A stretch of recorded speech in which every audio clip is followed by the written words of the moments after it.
In 1947, in the New Mexico desert, an operator hears a strange signal on the radio that makes his dog bark like crazy. The man connects a few more machines, but can't understand the weird noise. So he calls another station that tells him the signal is coming from Roswell, taking the dog and the radio with him.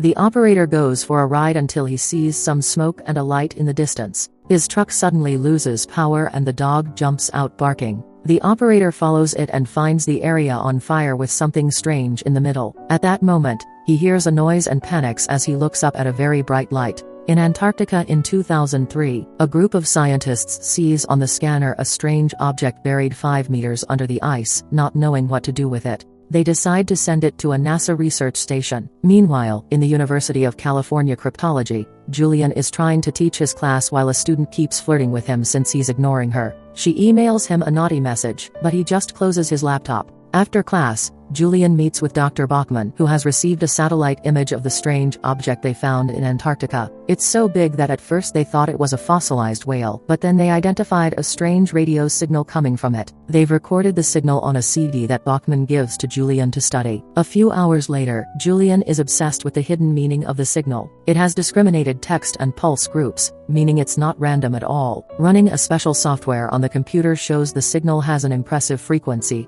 stronger than anything on Earth. Julian takes these results to Bachman and convinces him to get him a place in the investigation. In the meantime, in a research lab on the Falkland Islands, 2 scientists also find the strange radio signal, and since they can't figure it out, they send it to an observatory in Arizona. There, another 2 scientists notice the signal has been boosted and agreed to send it to NASA. A few days later, Julian is on a plane reaching Antarctica. A raging storm makes the plane shake like crazy, and the pilots are having trouble getting ready for landing since visibility is low. Thankfully, the base's bright lights and the pilots use them as guidance to land. The plane slides for a bit, but thankfully comes to a stop before anything happens. When Julian finally enters the bases, welcomed by Nyla, who shows him around and introduces him to the boss, Dr. Garrick. Next, Julian is taken to see the mysterious object which has been dug out, but it's still covered in ice. Following regulations, they're letting it melt off naturally, although they've noticed it's melting at an unusual rate. Both Garrick and Julian think there's a chance the object may be extraterrestrial.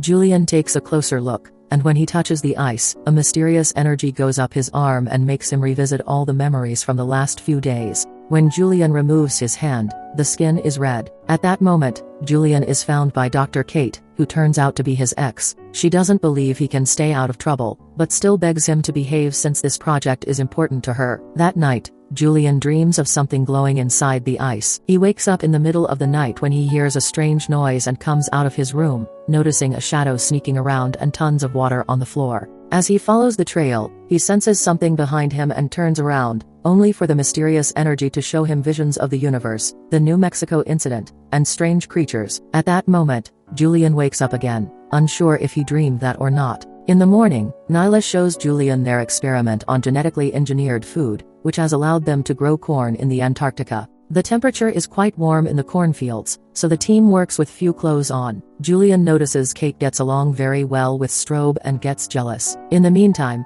a government agent and the Secretary of Defense are looking at Julian's garage and Bachman's profiles. It turns out Julian got naughty with a student in the past, and that's why for a few years, he left teaching, working for NASA instead. That student happened to be Kate.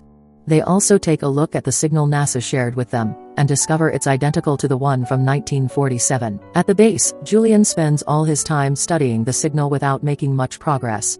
He's joined by Communications Officer Grisham, who shares how he found the signal coming from the ice. For lunch, the duo goes to the mess hall and Julian gets to meet the rest of the crew. They ask him about his job, and Straub mocks him for believing in aliens. Sometime later, the crew discovers they're having a communication blackout, which happens often if there's a storm. Julian checks on the object and is amazed by how much the snow has melted, pointing out they can almost see the object itself now. Nyla thinks she can feel a low-grade impulse in her joints, but when she tries to touch the ice, Julian warns her not to do it. The signal hadn't been harmonic when Grisham first found it, which means now there are 2 or more separate frequencies combined in one signal. Since Julian can't connect to the satellite, he convinces Grisham to get him an antenna and connects his computer to it so he can continue analyzing the signal. The next morning, the whole building shakes for a few minutes, and the mysterious object falls from its hangers. The crew goes to check on it and finally sees the object itself because there's little ice left. It looks like nothing they've ever seen before,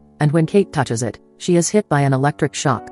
They conclude the object is igneous rock formed by an eruption, which points toward a meteorite. The signal is exactly like aircraft retrieval data, so Julian believes it's a black box. As he rushes back to his computer, he explains his theory. This object fell on Earth by mistake, and it's sending a signal to be rescued. Using all this new information combined with math, Julian finally manages to decipher part of the message. They still can't understand it, and Straub mocks him for it. The group takes a snack break and Straub insists the idea of aliens. It's crazy, but everyone else agrees with Julian's theory. At that moment, they're called back to the maintenance bay because a crew member has found a crease on the object. The team discusses the idea of opening it, and Kate worries about potential virus or other pathogenic organisms. But Straub points out the labs are sealed environments, and they all agree to open it in the morning. Meanwhile, Bachman is called to the White House to discuss some terrible news regarding the mysterious object. Contacting the base is still impossible because of the weather, but the government has already allied with a Russian submarine and sent it toward the base with nuclear warheads ready to launch. The next morning, the team connects the object to one of their machines using cables, and provokes an electrical reaction that neutralizes the shocks.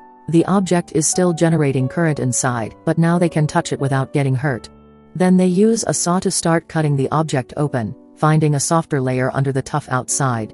Duroc takes a piece from the object and confirms that some carbon alloy that was exposed to extreme heat on Julian's computer. The message keeps changing, and he tells Nyla the object is trying to communicate. When Nyla says it's like the video game Mind Maze, it gives him an idea on how to tackle the message. And after some trial and error, he finally manages to translate it. It says "Do not open." Julian and Nyla freak out and run to the maintenance bay, but when they get there, it's too late.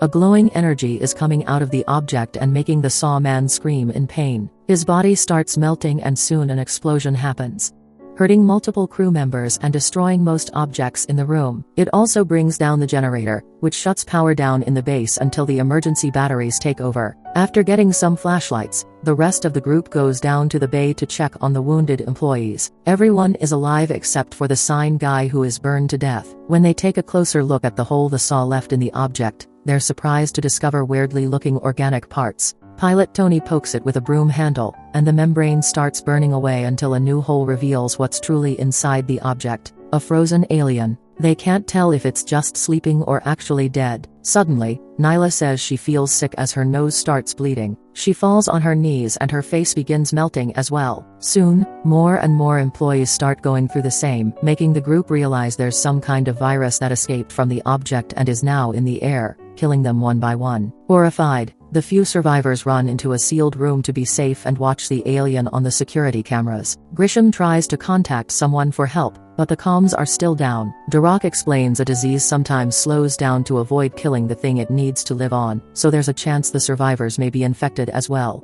While the group fights over what to do, the alien opens its eyes. By the time the crew looks at the screen again, the creature is gone from the bay. They agree to go looking for it and to get the guns brought by the pilots using just their flashlights. The crew starts searching the maintenance bay. Schreiber gets scared when he feels something at his back, but it's just Kate. Grisham is also searching, unaware something is watching him from afar. It goes away when Grisham turns around with his flashlight. The presence then starts following Tony, who screams when he sees something moving in the shadows. As Julian tries to climb over some boxes to reach the next base level, Kate turns off the power in the rooms they aren't using and Julian falls. He recovers quickly and begins following a weird noise until he finally finds the alien, who appears to be scared. Julian puts down his flashlight while using gentle words, trying to prove he's friendly. The alien slowly comes out and puts its claws near the flashlight, absorbing its energy until it's off. Then the alien approaches Julian and carefully grabs his head with both hands, sharing the energy. When the alien opens its eyes, Julian begins having beautiful visions of the rest of the universe. At that moment, the others show up and Traub tells Tony to fire his gun. The bullet hits the alien, and from the resulting wound, a strong energy beam comes out, knocking down Tony and Fishman when they try to come closer. Once all the energy has been expelled, the alien falls and dies, causing its body to disintegrate to the point of disappearing. Tony explains he thought the alien wanted to kill Julian, but he disagrees, saying the aliens felt safe. It didn't change into fear until Tony showed up. At that moment, The White House finally finds a hole in the storm and gets in contact with the base. Bachman explains they know about the alien and the infection, so Julian assures this illness hasn't left the base. Then Bachman also tells them about the New Mexico incident and the killing pathogen, which the aliens are immune to. These creatures communicate with each other through telepathy and have already killed everything on Mars. When Julian announces the alien is dead, the Secretary of Defense decides blowing up the base is the only option they have to get rid of the virus. He wants Bachman to lie to the crew and tell them help is coming, but Bachman refuses and only tells them a Russian submarine is on its way. Julian reads between lines and asks how many hours they have, to which Bachman responds 3. After the conversation ends, Straub freaks out and says he wants to leave on the plane, even if the storm is bad. Julian reminds him they're infected, and leaving means taking the virus to the outside world. But Straub thinks that if they were actually infected, they'd already be dead. As the submarine comes closer, the scientists run some blood tests to confirm they aren't infected. Although Julian points out this new virus could be insignificantly tiny and hiding in the protein, Straub sees this as a signal to leave, and Tony supports him, but the others don't.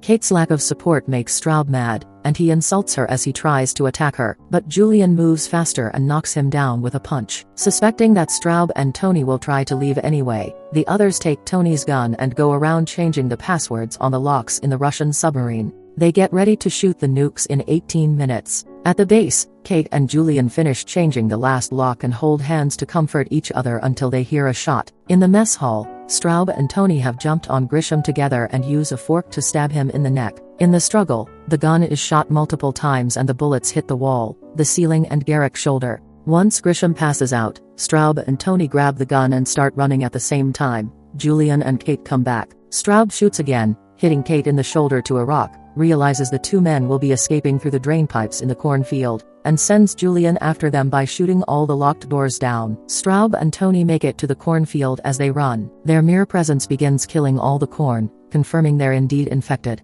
Tony changes his mind and wants to stay, but Straub still wants to escape and threatens Tony with a gun. At that moment, Julian appears at the window and Straub shoots at him first, but Julian ducks just in time. Tony uses the distraction to jump on Straub and starts fighting him for the gun. After some struggle, Straub overpowers him and shoots him down. Hearing Julian approaching, Straub continues to run away, killing every plant in the room as he passes by. He tries shooting Julian a couple of times, but always fails. Eventually, both men get into the pipes and quickly cross them to then find a huge set of stairs. The chase continues as they go up and Straub keeps on shooting to no avail. When he finally reaches a hatch, he immediately rushes outside, only to find a vortex of energy that traps him. Julian comes out to yet an invisible barrier keeps him from moving further. He tries telling Straub not to move in, to breathe slowly, but Straub doesn't listen and continues to panic because he can't breathe. Little by little, the energy covers Straub's body and disintegrates him until there's nothing left. The energy slowly covers Julian as well, only to show him more places in the universe and the incoming nuke. Julian finally understands the energy vortex is an alien spaceship that came to rescue the now dead alien, and he runs back inside to get the remaining survivors. Kate, Garrick and a scientist girl. He opens the front door to go outside faster, and others are a bit wary at first, but they quickly understand when they see two aliens inside the vortex. The girl and Dirac go ahead first, then Kate and Julian follow them while holding hands. The spaceship absorbs all four of them and flies off right before the nuke hits the base, blowing it up. A few hours later, the government sends out a cover-up story saying the base was destroyed by an experimental nuclear reactor and calls all the dead people fallen heroes. However, the 4 survivors are now flying through space. Make sure to subscribe and turn on notifications so you can watch more videos like this. Thanks for watching.